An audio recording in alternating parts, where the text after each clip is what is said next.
Hello and welcome to drillingcontractor.org. I'm Ava Vig reporting from the IADC HSENT Conference and Exhibition in Houston. I'm here with Stan Askew, Country Manager for Strategic Projects at Protection Group International.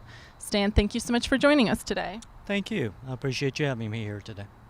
What are some common pitfalls in corporate journey management? People don't tend to anticipate the security risk that they have. They worry more about safety considerations, but they don't think about common things like how they are perceived in value to a criminal, ways that they put themselves at risk, or times that they go out in the day even can affect their overall security profile. What are some threats and hazards you look for when assessing a corporate journey management?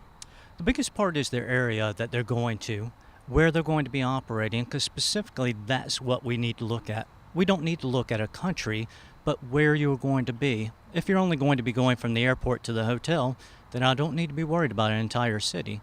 So it's focusing on the particular needs of the client and looking at things such as criminal activity in that area, concerns along the way with their travel, other elements like that as well.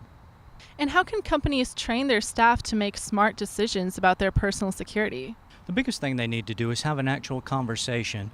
A lot of people tend to take security training and be a straightforward teaching tool, but it's important to understand how that person looks at security, because some people may be quite easy with going to a country, other people might be rather scared, and that's how we package that information, depends on how that person looks at it. So that's probably the biggest factor. And do you have any other advice for companies aiming to keep their employees safe? Take a look at not only the things you see in the news, but look at the actual country themselves. One thing that you can actually do is start building your network in country. Look at people such as the police department, the hospitals, even academia, because your police departments can tell you about how big an incident is.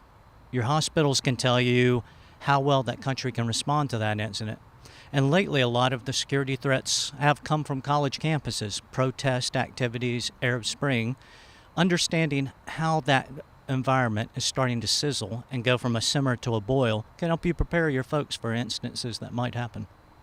Well, thank you so much for joining us today. Thank you. I appreciate it. And thank you, viewers, for joining us on drillingcontractor.org.